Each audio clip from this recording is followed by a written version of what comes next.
Добро вечер во емисијата 360 степени на Алсат. Вечерашното издание е составено од два дела. Во првиот дел ќе го видите интервјуто со британскиот државен министер за Европа и Америка Алан Данкан, како заокружување на неговата дводневна посета на Македонија.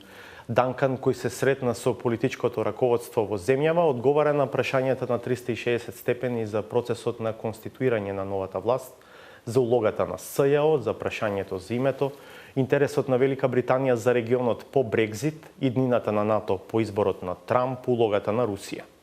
Вториот дел од емисијата е дебатен и во него ќе учествуваат колешката Катерина Блажевска и поранешниот министер Сулейман Рушити. Ќе се осврнеме на поширокиот контекст во кој се одвива процесот на формирање парламентарно мнозинство, влијанието на локалните избори на тој процес, законот за јазици, улогата што ќе ја игра ВМРО ДПМН. Кон крајот и вечерва ќе видите нова саботажа.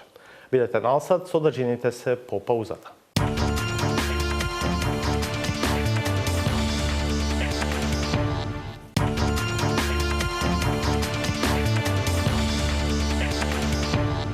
Гледате 360 степени. На почетокот ќе го видите интервјуто со британскиот државен министер за Европа и Америка Алан Данкан, што е негов единствен јавен настап за време на дводневната посета на Македонија. Во разговорот со колегата Владимир Мирчевски, високиот представник на владата на Тереза Меј, одговара на прашања за актуелниот политички момент во Македонија и влијанието на движењата на глобалната сцена врз нашите домашни работи. Minister, first of all, thank you for your participation in today's edition of 360 Degrees. The question of forming the government here in Macedonia is now in the spotlight. It seems like that Social Democrats and the parties of the ethnic Albanians are on the course of forging an agreement for the government. But the question is now, how will VMRO DPMNE respond to this? Still ruling party, after your yesterday's meeting with the leader Nikola Gruevski, has published a statement where it says that there are going to be tensions in the country if VMRO DPMNE is not part of the government, and that the leadership of the party is under severe pressure from the membership of its own party. Well, what happens between the parties is entirely up to them. I mean, I'm a British foreign minister, and the United Kingdom does not interfere in another country's politics, and we're not going to. The purpose of my visit, though, is to meet all the parties and talk to them and find out what's going on, but also to make it clear that the UK encourages and will help Macedonia, move forward with its reforms, with the manner in which it conducts itself in government, which we hope will eventually lead to membership of the European Union and NATO. So we're sort of with Macedonia on its journey, but we're not here to stick our nose in and tell the country what to do. The forming of the Special Prosecutor's Office, this institution was formed to investigate the cases of illegal mass phone tapping, and also the cases of abuses of power and office that were mentioned in these phone conversations. How can Macedonia proceed if there is no clear investigation? Because we see that Special Prosecutor's Office has a lot of obstacles, especially from some institutions in the country. Well, I think there does have to be a clear investigation, and I think it's got to be conducted transparently and conclusively, because only if it is will the credibility of the country, I think, be seen to be intact. So I think go ahead with this, it's got to happen, and do it in order to resolve and study the accusations that have been made. We go back to the name issue. The name issue now it's not a priority like it was a couple of years ago. Do you see that this question can be resolved in near future? Are you optimistic? Because this is the main issue, main problem for Macedonia to become NATO member. Well, I have to say, I have felt the strength of feeling there is about the name issue, and of course a resolution would be desirable, but this has got to be agreed between Macedonia and Greece. Again, if we can in any way help facilitate discussions which lead to an agreement, that would be great, but we don't have a fixed view which means that we're going to go and tell one side or the other side that it's got to be called this or called that. We'd love to see the two countries come together to resolve this issue so that it is no longer an obstacle to good cooperation between Greece and Macedonia, and indeed to Macedonia joining certain international organizations for which a solution is needed really on the name. After the initial messages by Donald Trump of distancing himself from NATO, the latest statements that came from Vice President Pence and also Secretaries Tillerson and Mattis, and by the US President himself, are that it seems now that the administration also remains committed to NATO and transatlantic partnership. Do you see the future of this partnership and NATO bright? Yes, I'm far more optimistic than perhaps I was, say, a month ago. And I was in Munich at the weekend, where Vice President Pence made an absolutely emphatic statement in support of NATO.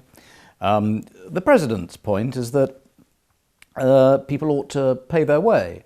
But that's not the same as saying that he wants to reduce American involvement in NATO, or that he attaches less significance to NATO than we'd like. So I'm confident that the new United States administration will fully appreciate and play its part in the significance of NATO, particularly for the security of this part of the world. And that's a good thing. And so does the UK, and we do pay our 2%.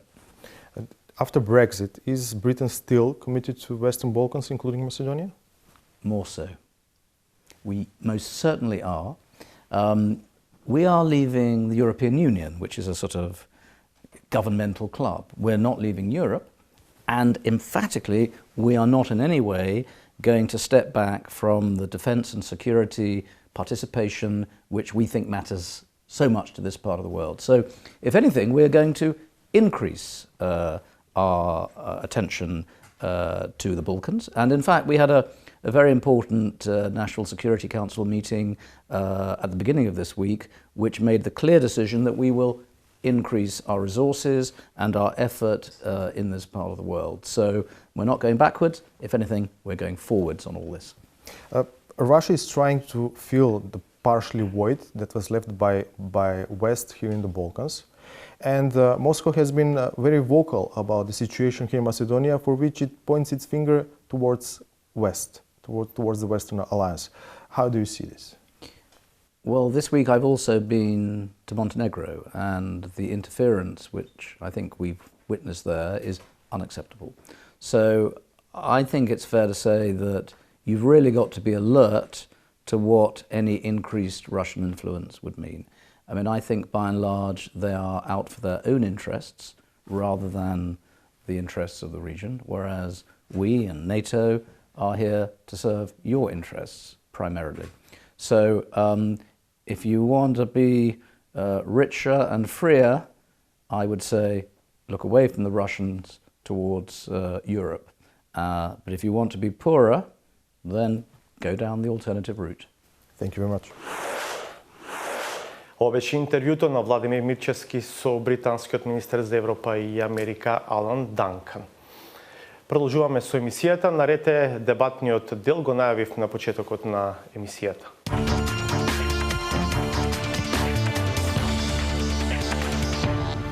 Добро вечер и добре дојде ми велам на Катерина Блажевска, новинар. Благодарам што сте со нас. И Сулейман Нарушити, поранешен министер и пратеник. Благодарам и за вас што ја прифативте поканата. Блажевска, денеска објавивте колумна, ваша редовна на порталот Призма, насловена "Џуџињата на нашето време", во која се осврнувате на прашањето за јазикот и на најавите или ајде, да кажем, заканите кои што доаѓаат од ВМРО ДПМН, за нивните реакции на процесот на формирање на новата власт. Главната теза е теза на неодобрување на овие првични реакции кои што доаѓаат, условно кажано, од овој патриотски дел од општеството. Точно. После 25 години од осамостојувањето, мислам дека е навистина ирационално граѓаните се уште да се плашат со некакви теми како што е поширока употреба на албанскиот јазик. Според она што и Уставот, впрочем, го предвидува, не само на јазикот што го зборуваат граѓаните од албанската заедница, сите етнички заедници што живеат во Македонија треба да го уживаат тоа право на еден експлицитен начин, по-содржаен, како да речем, по-продуктивен. Ние не треба Интересна е една реченица. Мислам, колумната е навистина интересна за читање, предпоставам дел од публиката што немала шанса да ја види, ќе отиде на порталот да ја прочита. Велите, оние кои го плашат македонскиот народ треба да им го прочитаат на граѓаните членот 7 од Уставот и да им објаснат дека тој не предвидува јазичен унитаризам. Напротив. Точно. Значи, колку и да е метафорична реченицата, мислам дека е поприлично јасна.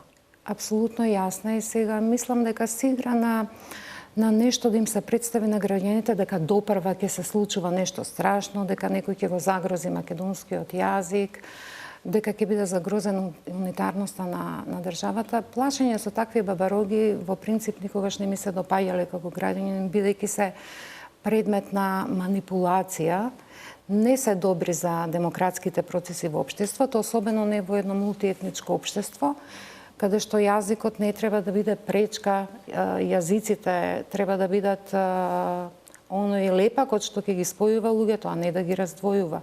Колку повеќе го знаеме јазикот, толку повеќе се разбираме. Јас како новинар, например, чувствувам професионален хендикеп што не го познавам албанскиот јазик.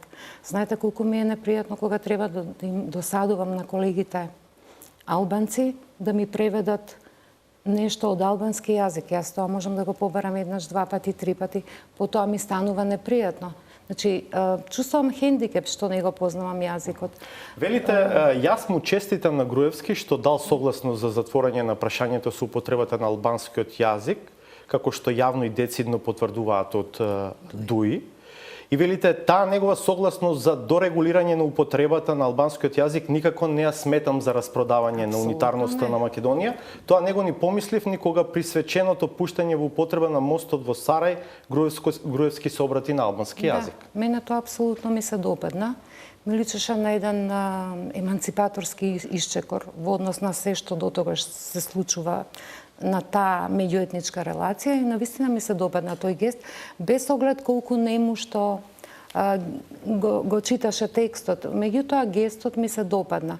Значеше гест на довербе и јас мислам дека тој мост во моментот преку тие реченици изговорени на албански јазик беа многу позначени од мостот што тој тогаш го пушташе во употреба. Меѓутоа некаде во меѓувреме се срушија многу мостови, па сега ние се вративме, мислам дека некаде во периодот од 90-тите години и мене тоа назадување ме плаши. И јас му честитам на ВМРО ДПМН, ако идентично како СДСМ, како што вела ДУИ, истиот тој етнички пакет во кој главна тежина е ставена на употребата на јазикот, ја прифатили или како што велат ДУИ изразиле согласност, бидејќи тоа дава надеж дека и таму овие приказни се сепак за дневно политичко замајување на гласачкото тело, дека веројатно партијата знае кои вредности треба да се градат во општеството. Барем се надевам дека така мислам. И само уште едно прашање, па ќе го вклучиме и Рушити. Го видовме ВМРО ДПМН во изминатите 2-3 месеци низ многу амплитуди, особено во односот кон албанците во Македонија. Првично одбивање на платформата, па денови на додворување преку истакнување на тоа што е направено во изминатите мандати. Па сега повторно една фаза во која што има речник на антагонизам, така што некако и Груевски не може да ја најде линијата, како по потреба се прилагодува на моментот. Политиката е валкана професија. Генерално така се смета, кај нас особено, меѓутоа мислам дека недостига малку искреност. Кога би биле малку поискрени политичарите, лидерите на партиите на нашата сцена, мислам дека такви амплитуди ќе бидат прескокнати, нема да постојат. Не можете веќе во овој век се уште и после четврт век од самостојна Македонија се уште на крилата на национализмот да се гради политиката. Значи тоа успеваше, меѓутоа доаѓа ден кога таа политика ќе ве доведе до зид. Денеска тоа му се случува на ВМРО ДПМН. Прочитани се тие приказни. Да. Не можете. И не можете да тврдите да го браните јазикот, ако истовремено најголемите икони, што јас ги нарекувам овде во колумната апостоли на збороти на македонскиот јазик, ги илустрирате без никаква аргументација и основа, дури и покојните. Славко Јаневски, предпоставувам, да. Го нарекувате Блаже Колневски кодификаторот на современиот македонски јазик, џуџето од Небрегово, сега тоа му се случува на Коста Рацин. Па кој тогаш, ако така се брани јазикот и неговите најголеми промотори и представници преку прозата, преку поезијата, тогаш се прашувам како ли ќе застанат на браникот на татковината и каква татковина ќе бранат тие што сега најавуваат тензии. Навистина не ми е јасно. Рушити, ако бидеме искрени, треба да заклучиме дека амплитуди во однос на ово прашање имаше и кај Дуи. Во фазата додека преговараа со ВМРО ДПМН слушавме една реторика, сега слушаме друга реторика и тоа од едни исти луѓе. Интересен коментар слушнав денеска за вчерашниот настап на оваа фреквенција на Бујар Османи, кој што се трудеше да објасни колку е добар законот за употреба на јазиците. Предпоставувам дека тој навистина нуди една поширока рамка за употреба на албанскиот јазик и во таа смисла треба да биде поздравен. Но велат сега Османи не звучи автентично. Оваа реторика тешко лепи кај албанците. Дуи тешко ќе биде доживувана како искрена во овој процес. Што мислите вие за ова? Амплитудат е тилат, левишме, јан си пасоје паникот, атакот, паникот, cilët e kanë ata të cilët sigurisht që e keq përdoren pushtetin.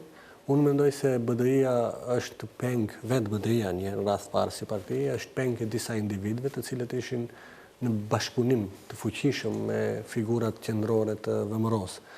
Dhe me vetë faktin që këta, për mendimin tim, këta në numër në BDI brenda janë më pak, megjithatë janë më të fuqishëm me ndikim, qoftë për lidhjet me shërbimin sekret të VMRO-s, qoftë edhe për parat të cilat ata i kanë menaxhuar në bazë të keqpërdorimit gjithashtu të pushtetit.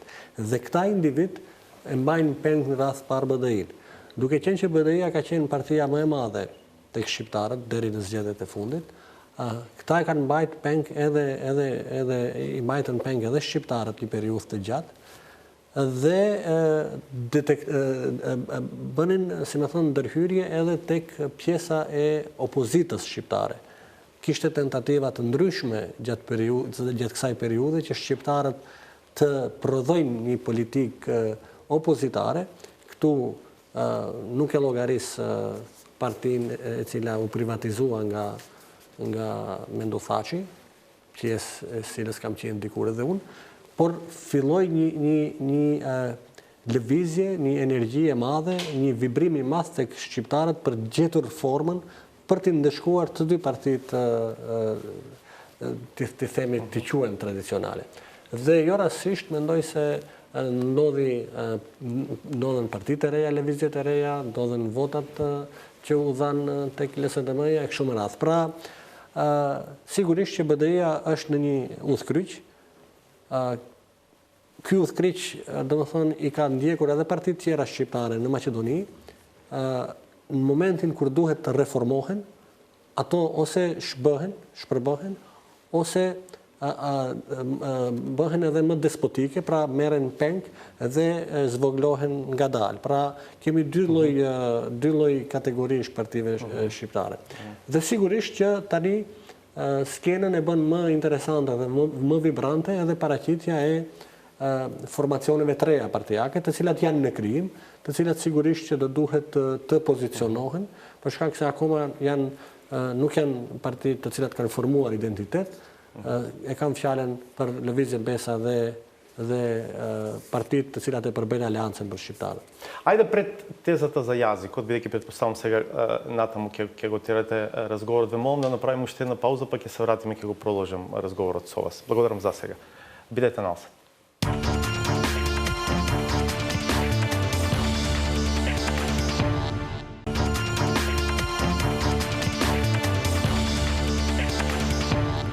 Еве назад во студиото со емисијата 360 степени. Со мене и со вас вечерва се Катерина Блажевска, новинарка, Сулейман Рушити, поранешен министер и пратеник. Со вас, господин Рушити, ќе го продолжим разговорот во таа теза што тргнавте да развивате, претпоставам сега ќе се осврнавте на прашањето за законот за јазикот, па во таа смислу уште еднаш да ја повторам онаа моја почетна теза, колку автентично звучи сега дуи во оваа фаза во која што еве кажува дека конечно по 15 години се создадени услови да се договори еден јазик со кој што ќе се пополнат легислативните дупки кои што не биле пополнати во изминатиот период, а ги дозволува Уставот на Република Македонија.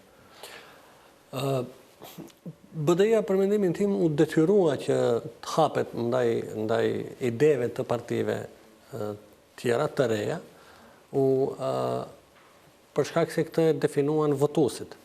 Do të thonë votuesi shqiptar në rast të parë u bëri një sinjal, i detyroi kryetarët e partive, liderët të cilët në raste të tjera sillen si të paprekshëm, i detyroi që të ulen mes vete, të flasin, të mos mbetet çështja e gjuhës, çështjet etnike, zgjidhjet e problemeve të drejtave kolektive, çështjet të fushatave dhe të retorikës para zgjedhjeve, dhe këto të përdoren pastaj si alibi për dështime të tjera në sferat e tjera. Pra, deri tani ka funksionuar që çështjet etnike gjithmonë janë ruajtur si frikë, respektivisht si alibi që mos ketë reagime ndaj grup nga kampet etnike, pra shqiptarët gjithmonë kanë thënë pritni edhe pak se kemi një çështje për ta zgjedhur, dhe sigurisht që nuk s'është tani puna të flasim as për kulturë, as për art, as për ekonomi, as për shkak se kemi punë më të mëdha, ndërsa Partitë Maqedonase избори добивале по 150.000 гласа на кампања токму на овие теми, потоа ги заборавале тие теми во владењето. Monopol ndaj mendimit. Do të thonë tani më mendoj se këto numra, këto shifra janë shumë të mira për shëndetin e demokracisë në radh parë në shoqërinë në Maqedoni. Tani më hapen këto të cilat dikush i ka shpallë si tema tabu, dhe as pak nuk janë tabu. Çështja e gjuhës nuk është çështje tabu, është çështje për të cilën u morën vesh komunitetet në Maqedoni në 2001-shin, u firmos dhe mbeteshin peng për interesat të cilat nuk kanë fare të bëjnë me zhvillimin politik. Por duke dashur që të analizoj vetëm zhvillimet brenda partive politike, respektivisht brenda shoqërisë shqiptare, mendoj se tani më është koha kur do të detektohen të gjithë, edhe partitë e deritanishme, po edhe partitë e reja, nëse ato do të manipulojnë për politikë ditore, për interesat të ngushta partijake, me çështje të cilat nuk janë monopol i njerëz. Pra, kur flasim për strategji, kur flasim për ligj, për gjuhën, për përdorimin zyrtar të gjuhës, nuk mund të jetë monopol i njerëz parti. Domethënë, dhe ky ka qenë handikepi i cili vazhdon tek mentaliteti vëmëros sot e kësaj dite. Ata identifikojnë kombin Maqedonas vetëm me antarësinë, me përkatësinë partijake të vëmëros. Dhe kjo ka ndodhur edhe me BDI. Deri më tani, kush ka qenë jo BDI, ka qenë i tepërt i shoqërisë. Ka qenë dikush që ka marrë ndoshta frym aq sa i ka lejuar BDI-ja. Dhe vetë koncepti, ta marr një shembull privat, vetë rasti kur bën një projekt i cili është i pavarur që si qytetar ti aplikon në Ministri kushtimisht të kulturës, dhe kjo cilësohet sikur ata ta kanë dhënë, çka ke ti, ne të kemi dhënë diçka. Domethënë, ne të japim hapësirën që ti të jetosh, marrësh frym.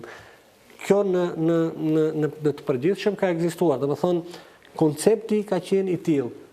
Partia Maqedonase thot ne i kemi dhënë shqiptarëve drejta, ndërkohë që drejtat as jepen as merren, drejtat janë ose nuk janë. Domethënë ky koncepti i pronësisë, koncepti i identifikimit me liderin. Domethënë këto janë, për mendimin tim, këto janë çështje më tepër psikologjike, e cila duhet të trajtohen në tjetër aspekt se sa mënyrën se si ne mundohemi përmes analizave politike të nxjerrim këto fenomene. Блажевска, кој кому дава сега во оваа ситуација со законот за јазик? Или ајде со други зборови да се обидам истата теза да ја поставам за дебата. Чии ќе бидат политичките бенефити од унапредувањето на употребата на албанскиот јазик? Дали само на партиите на албанците или сепак и СДСМ со оглед на тоа што видовме еден пристап од лидерот Заев пред се, еден отворен пристап, еден поинаков пристап во кој што очигледно тоа нема да го прави под маса и не го прави под маса, туку веројатно ќе застане и отворено ќе го брани ова решение за кое што се договорил. Дали во таа смисла и СДСМ може да смета сега вака вулгаризирано кажано на политички поени од овој процес? Не дали, туку сигурно може да смета и мислам на поголемиот дел од тие поени може да смета, бидејќи не беше 세едно вие во изборната кампања да кажете дека се залагате и дека во вашата програма е предвидено едно општество за сите, исти права за сите, сите граѓани еднакви пред Уставот, пред законите, меѓу другото и во однос на употребата на јазикот. И знаеме дека таа изјава предизвика една канонада од напади на Социјалдемократскиот сојуз, обвинување дека планираат федерализација, кантонизација и така натаму. Приказната е позната, да не ја повторуваме. Дуина таа приказна се налепи сега. После изборите, откако се соочи со преполовени резултати и партијата некако наличи на боца под притисок. Таа под притисок на настаните и на изборните резултати се вклучи во оваа приказна. Значи, кај неја тој импулс не беше автентичен. Доколку Дуи ги добиеше истите резултати како во претходните изборни циклуси, некои теми нема да заслужува место на масата каде што се соочуваат платформите на победникот со победникот или со кого и да е. Да, честни да бидеме, принципот победник со победник долго доминираше во аргументацијата на дел од представниците на Дуи и во ова постизбори. Да. А не овие теми.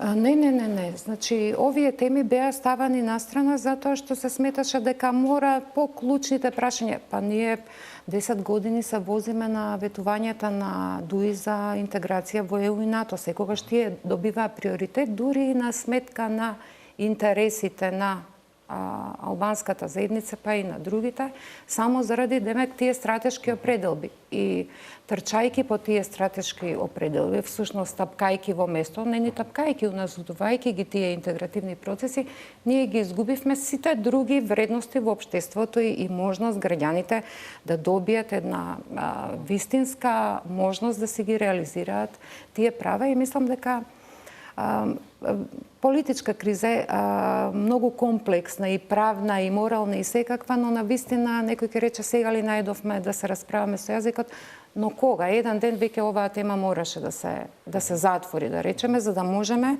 да се посветиме на правдата. Мислам, таа е најприоритетна. Може би мала дигресија ќе направам, но пак сме кај истиот корпус прашања. Каков е вашиот впечаток како човек што дневно се занимава и ги анализира овие прашања? Фер ли е кога зборуваме за една Дуи или сепак е очигледно дека таму постоја најмалку две фракции внатре во партијата? Па јас кога ја Рушити вели дека оваа која што е про-ВМРОвски ориентирана е многу посилна од оваа другата. Но сега, до овој момент барем, резултатот од политичкиот процес не го покажува тоа. Јас кога ја гледам Дуи последниот период, добро и претходно, меѓутоа сега тоа се манифестира позначајно во овој процес на преговори околу можна влада и така натаму. Не можам да речам дека гледам како едно тело. Да. Мислам, господинот Рушити добро тоа го опиша, дека Дуи е заложник на неколку личности кои што заради своји интереси, предпоставувам повеќе лукративни и врзани со фотелите и функциите, ја држат партијата малку подалеку од можноста таа да се отвори кон граѓаните, пошироко кон гласачите, не само кон тие, па дури и кон тие на Дуи, мислам дека партијата не е толку фокусирана, отколку бидејќи целата енергија ја цицаат неколку луѓе кои сметаат дека приказната сите овие години треба да се врти околу нив и дека партијата постои заради нив и дека граѓаните постојат заради нив. Таков менталитет, впрочем, имаме и во други партии со султански начин на управување.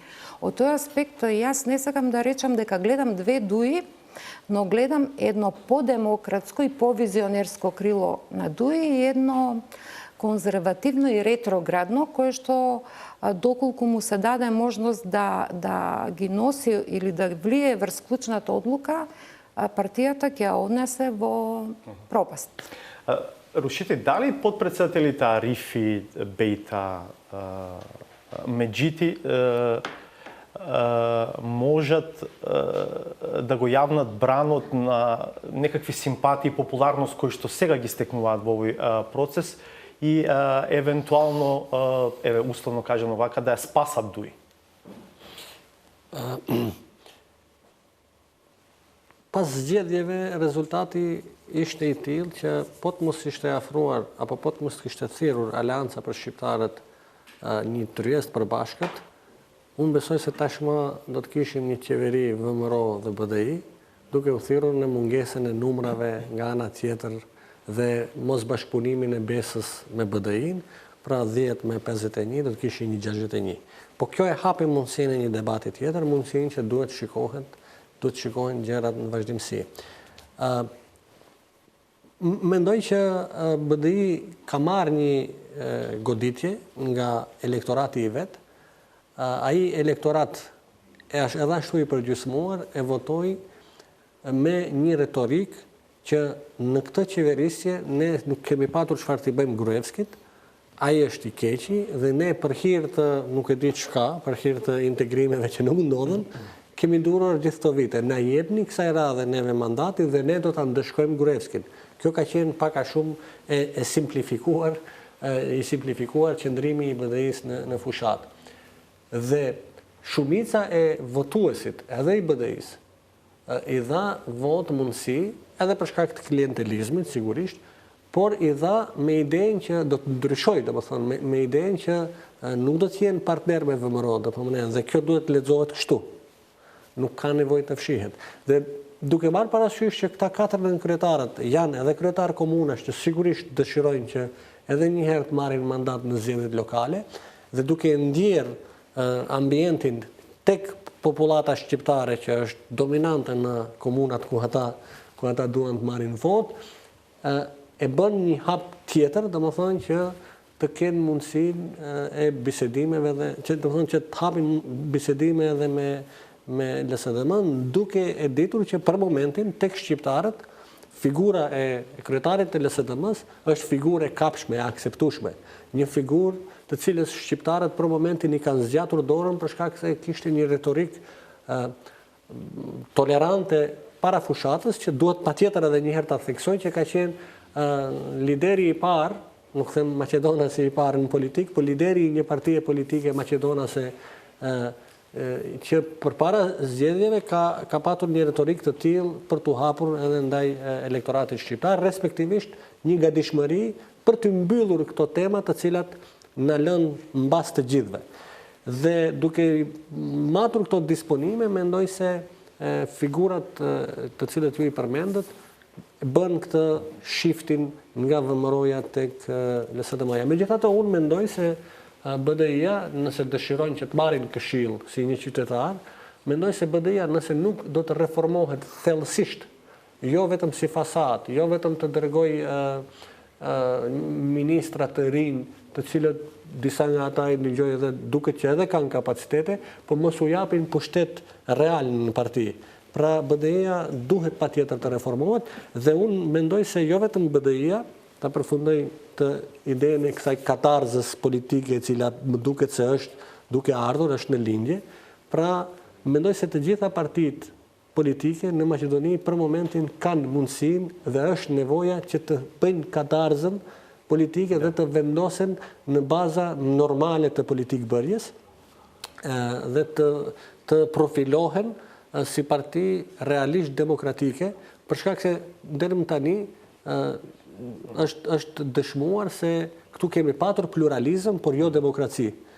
Dhe për momentin tek shqiptarët, tek shoqëria shqiptare u investua, do të thonë votuesi shqiptar investoi në pluralizëm, në zmadhimin e pluralizmit dhe shpreson në fazën tjetër, pra ne si shqiptar besoj se shpresojmë që në fazën tjetër do të investojmë në demokratizim. Se jo gjithmonë pluralizmi është edhe demokraci në vetvete. Блажевска, како ги доживувате најавите или заканите кои што доаѓаат од ВМРО ДПМН последен пат во ова просто мислам дека незабележано во историјата долго соопштение од средбата со британскиот министер. Вчера човек не може да го дочита. Тоа е километарско соопштение, мислам дека е подолго дури од она со германската амбасадорка. Да, и човек да праша, например, целата ова страничка е цитат. Сега се прашувам дали ги снимаат средбите, па потоа транскрипти прават од нив или... Добро. Велам, полно е со пораки кои што на крај се сведуваат на зборот закани. Како ги доживувате овие пораки од ВМРО ДПМН како искрена идеологија, верба во тоа дека навистина нешто е загрозено на страната на етничките македонци или ова е сепак некаков израз на оче и страф од губењето на власта? Во Македонија ништо не е загрозено. Загрозена е можеби една мала група на луѓе пред се од незините постапки.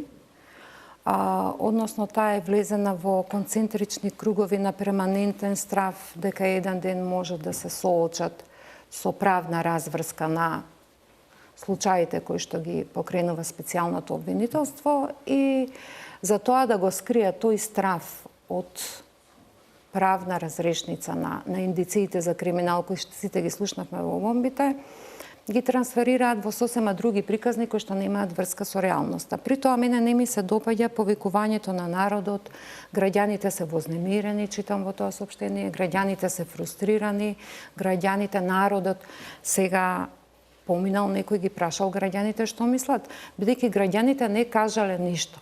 Граѓаните треба да престанат да бидат користени од ВМРО ДПМН како штит.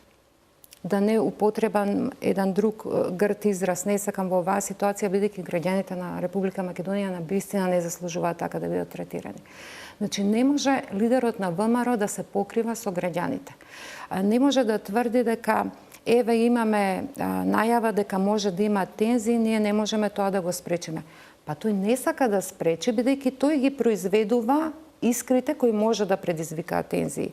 Ако ви излезете денеска и кажете дека некој сака да ја дефакторизира Македонија, македонскиот народ, да ја редефинира државата и дека вие ќе бидете на браникот на татковината, вие праќате пораки. Вие сте тој што е фрустриран, вие сте тој што е исплашен, вие сте тој што, а не обратно дека граѓаните. Мислам, се прави една обратна приказна, со тоа се сака кај неинформираните граѓани, но оние кои што никогаш не слушнале што предвидува членот 7 од Уставот, на оние кои што живеат во затворени енклави, во кои што никогаш не научиле дека треба да се запознаат со другиот, да разговараат, дека сите луѓе сме родени исти на овој свет и сите на крајот завршуваме во една дупка од 2 метри, дека овој живот треба да си го направиме едноставен и некомплициран со вакви ирационални стравови.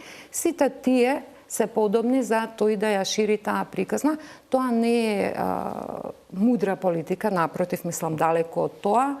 И мора да престане. Колкав е потенцијалот нова да предизвикува проблеми и да го дестабилизира политичкиот процес во Македонија во следните недели и месеци? Видете, некогаш и една искра е доволна да се направи голем пожар. Не сакам да проценувам, меѓутоа јас само се надевам дека граѓаните ќе покажат голема свест, дека ќе сватат дека никаде не се продава Македонија. Никој никаде, таа не е нешто што можете да го натоварите на конј, на магаре, во воз, во шлепер, возовите до душа и не се движат сега. Каде ќе отиде Македонија? Може некој да откорне, да премести, куќата да ви ја откорне, не знам каде би оделе. Ова е нашата татковина. Сите што сме овде, во моментов тука сме родени. Некој се родил како македонец, некој како албанец, некој како влав, некој како турчин, србин, ром и така натаму. Но сите сме овде, на исто место, сите имаме свој идентитет, свој јазик, сите имаме свој дом. Тоа не прави посебни. Од друга страна, ни е предизвик да живееме едни со други, да се запознаеме и да не се плашиме од албанскиот јазик, од македонскиот, од српскиот, од ниеден. Не разбирам зошто нешто што светот во 21. век го апсолвирал, има земји кај што во едно одделение во училиште има примери во светот кај што во исто време има по 15 јазика на кои децата комуницираат во исто време, да речеме. Ние овде се плашиме од нас ни треба повеќе јазичност, нас ни треба 100 јазичност. Да се отвориме кон светот. Знаете ли што значи ако овде луѓето знаат не 1, 2, 3, 4, 5 јазика, колку повеќе се комуницира, толку повеќе и децата и младите генерации ќе го впиваат. Не знам од што се плашиме, ние како да сакаме да се изолираме, како да сме на посебна планета. Мене тоа ме плаши, еден чуден манир на примитивизам во 21. век. Јас вакво нешто, освен на Балканот, не сум видела никаде. Тоа не е резултат дека овде се луѓето поглупави или помалку интелигентни. Тоа е резултат само затоа што овде досегашните елити успеале да направат затворени општества само заради да можат тие да се обстојуваат на власт, да не може ништо да пркне, бидејќи колку е полошо за земјата, толку е подобро за нив. Ако ви имате долготрајна криза, тие ќе можат цело време да глумат дека менаџираат кризата, дека многу се вложуваат во напорите за излез, а граѓаните треба да бидат некоја публика арена и да гледаат двобој, дали е тоа меѓу ДУ и ВМРО, меѓу СДСМ. Не може веќе такви гладиаторски игри. Да, не може. Мислам, таа приказна е прочитана. Навистина да е ова 90-та година, луѓето уште не знаат, излегле од еден систем во друг, уште се неуки, неинформирани, каде оди. Некои патеки се веќе истрасирани, ние сега треба да ги асфалтираме, да ги надградиме, да ги уредиме и крај на тие приказни. Ручите, според вас, колкав е потенцијалот на ова што како закана во овој момент доаѓа од ВМРО ДПМН? Unë, me thënë drejtën, jam optimist se nuk do të ndodhe ndonjë tronditje e madhe. Unë e kuptoj zonjën që habitet pse dikush ka frikë. Sigurisht që zonja e ka lehtë për shkak se nuk rrezikohet të shkojnë në prokurori speciale, nuk i rrezikohet. Dhe do të kuptojmë ku vjen burimi, ku vjen ky kërcënim, ky tension. Është, e thash edhe më herët, janë deklarata në panik, domethënë të atyre individëve të cilët dëshirojnë që të shpëtojnë nga burgu duke bërë dhe një incident më të madh, shpresojnë se do të ketë luftë, shpresojnë se do të ketë luftë tretë botërore. Ajo që më bën optimist është gjërat konkrete, domethënë është që shpresoj se zëri në politik do të dëgjohen zërat e ngjashëm si zonja Katarina Vllazhevska. Ajo që është e qartë, është se juve, konkretisht juve, si gazetar që udhëhiqni tashmë disa vite një emision ku flitet edhe në dy gjuhë, vetëm se ju ka rrit vlerën e shtuar, domethënë kjo është një vlerë e shtuar dhe absolutisht nuk është zvoglimi i personalitetit tuaj, konkretisht si gazetar. Pra, mendoj se shoqëria në Maqedoni gradualisht largohet nga recidivat e skaluarës. Sigurisht që ne do të kuptojmë që kjo vjen edhe si pasojë se ne vim nga një shtet i përbashkët ku ndikimi i propagandës Miloševićiane ishte jashtëzakonisht i madh edhe në hapësirën e Maqedonisë.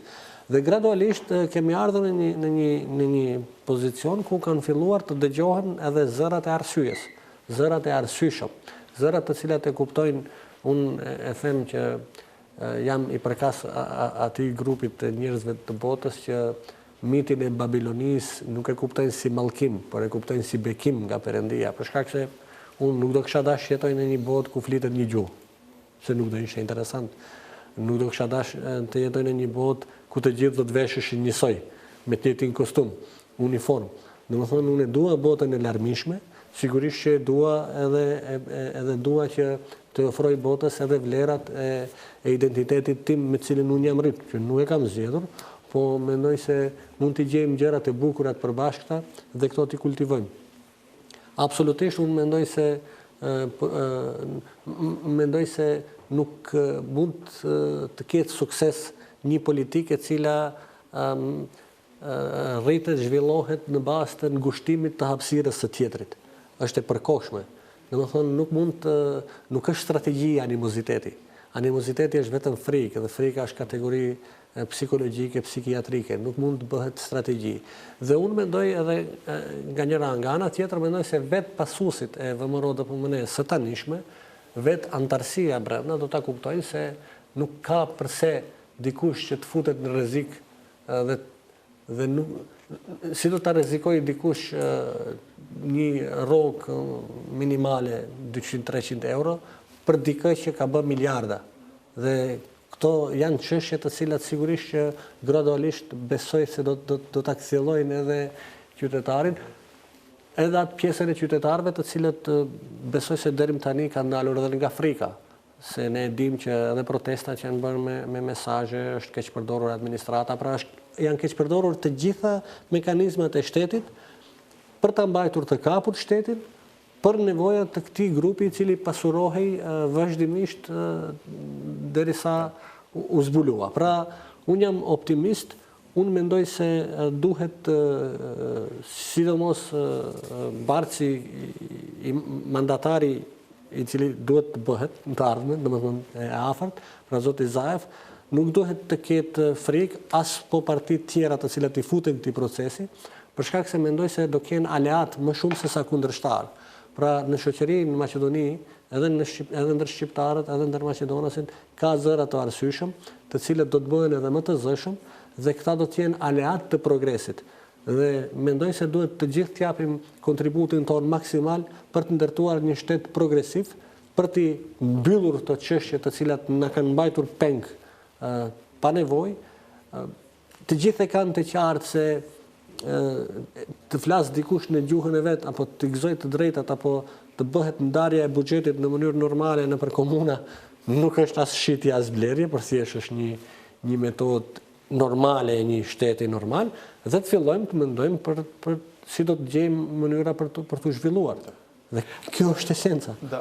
Blaževska, da li se pak ovие temi имаат потенцијал да го покријат тоа што претпоставам ќе се согласиме на оваа маса вечерва е веројатно приоритет над приоритетите за оваа држава, а тоа е да ја ослободиме киднапираната држава, како што Европската комисија ги опишува состојбите во нашиот правен и политички систем. Или затворањето на ова прашање на почетокот на овој нов мандат е шанса владата да го затвори ова тешко прашање на почетокот, а потоа да се концентрира на овие другите теми. Добро е ова прашање да се затвори, за да не може потоа никој да го злоупотребува и да игра со тоа.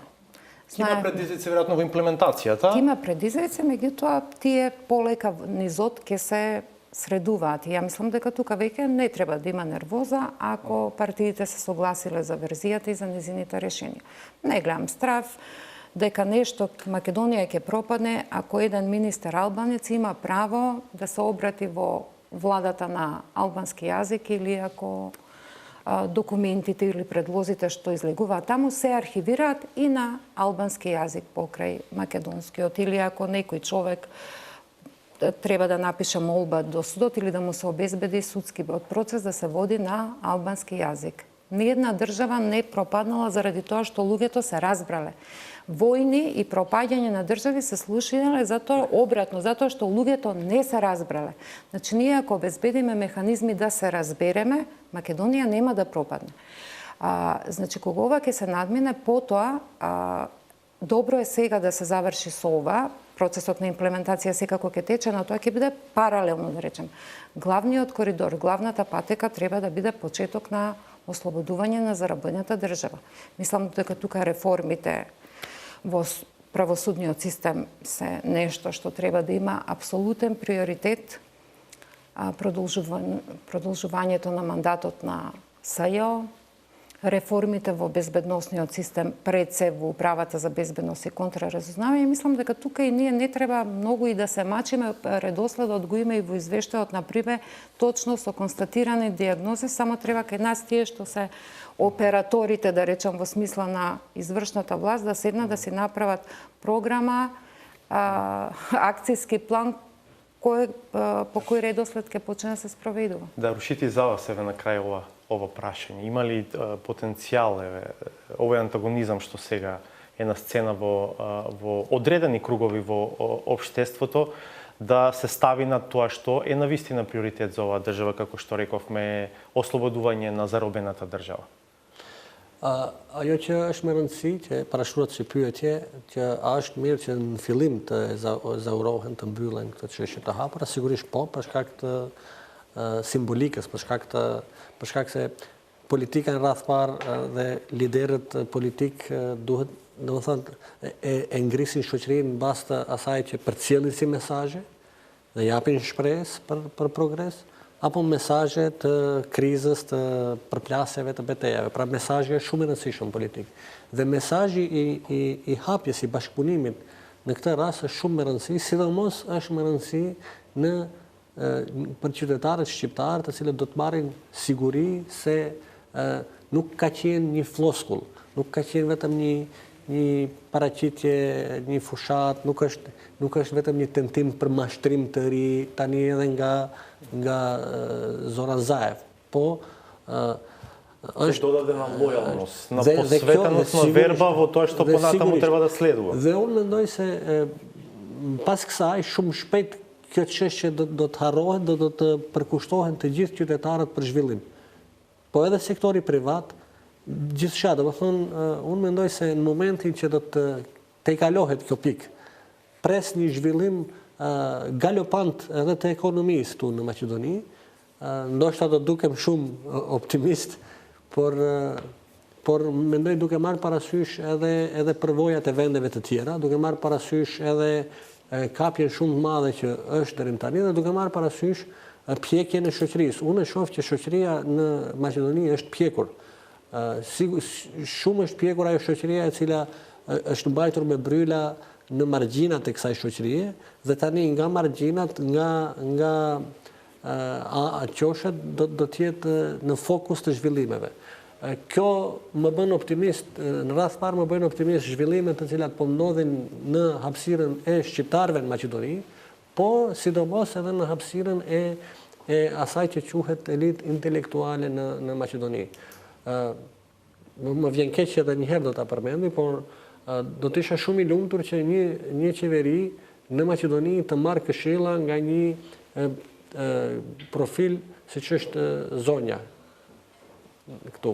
Domethënë jo detyrimisht jetë këshilltar formal, por këshillat merren edhe nga debatet publike. Dhe kjo më bën jashtëzakonisht optimist se ne së shpejti do të mbyllim këtë çështje, do të ndërtojmë parti demokratike, dhe do të ndërtojmë shoqëri të vërtet demokratike.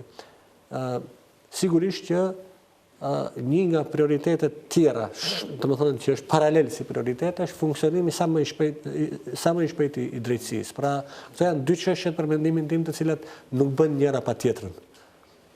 Блажевска, предпоставам, ќе остане среќна ако продолжи да биде глас на разум во ова општество и продолжи на ист начин критички да ја обсервира работата и на новата власт, се разбира, бидејќи ветувањата се тука, но никој не знае како тоа ќе биде во пракса. Вие сте оптимист, да веруваме дека ќе... Unë jo vetëm që jam optimist, po edhe do të mundohem që të jem zëri kritik edhe i qeverisë që vjen. Mendoj se ne gati 10 vjet të jetës sonë kemi harxuar duke u munduar që të ndryshojmë diçka dhe nuk do ta kenë komoditetin aq shpejt edhe qeverisja e ardhshme që t'i lëmë të lirë që të veprojnë ndoshta si të vjetrit.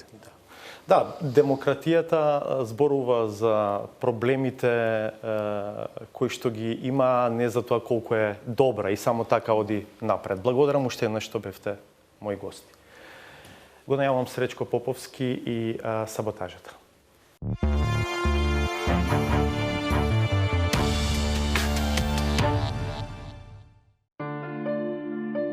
Транзицијата на догматичарите од нововмровската интелектуална елита во принципиелна и непартиска експертско-аналитичарска структура ја навестува првата комитка која се дрзна да излезе од претесното партиско гунче, јавно полемизирајќи со човекот во кого ќе бидат вперени сите очи.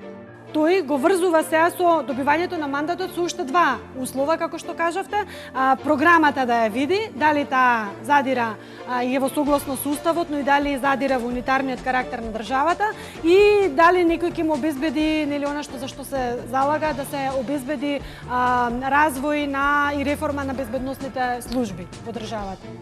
Извинете, ами и тоа е исто така надвор од уставот. Остав, иако скриени зад маската на Гај Фоукс, дава дури на изглед стамените карактери кои на впечатлив начин најавуваат дека е време за мала промена и за трансфер од светот на заблудите во оној на реалност. Спремај шпица. Ова е последна моја емисија. Ја идеолошки сум близок само со една телевизија. Напуштам и Сител и све, ја одам на Телма. Чао и пријатно. Во исто време, наеднаш се појавуваат и законолюбците, кои за да ја стабилизираат својата расклимана политичка позиција, ја користат познатата метода на автомаркетиншка принципиелност и конструктивност, амортизирајќи го евентуалниот нормативен притисок. Не знаат граѓаните дека кога бев министер за труд и социјална политика, кога се примени законот против пушењето, инспектори пратив во премиерскиот кабинет. Влегува кај премиерот Владо Бучковски. И што е страшно? И што не е страшно освен тоа што тогашниот премиер е непушач, па тие пукнатини на вистината почнуваат да зејаат како огромни шлајки, која ќе им се надоврзат константно погрешните интерпретатори на фактите, кои покрај тоа што имале сериозни утки во прогнозите и натаму инсистираат да го добијат својот дел од колачот, незадоволни од состојбата на конечното салдо. Тој процент не е, тогаш се мислеше дека и поголем процентот и дека ќе се зголемува, меѓутоа тоа не се случи, напротив обратно, процентот почна да паѓа. Оттаму и совршено разбирливо и освестувањето на партискиот лидершип, кој изгледа конечно констатира дека долгогодишната инвестиција во авторитарен концепт била промашена, а отворените кредитни линии со кои се финансирала изградбата на Потемкиновите села веќе стасале за враќање. И се поставува прашањето до кога така, до кога со тоа давање? Дали до моментот додека нема да остане ништо во државата за давање? И на крајот, за оној од кого се очекува да го затвори тој круг. Срдечни поздрави из прелепа Македонија за прелепа Босна и Херцеговина. Изгледа дека има уште кандидати за давање, штом за Заев во Сараево. Веќе стаса првиот поздрав од Скопје.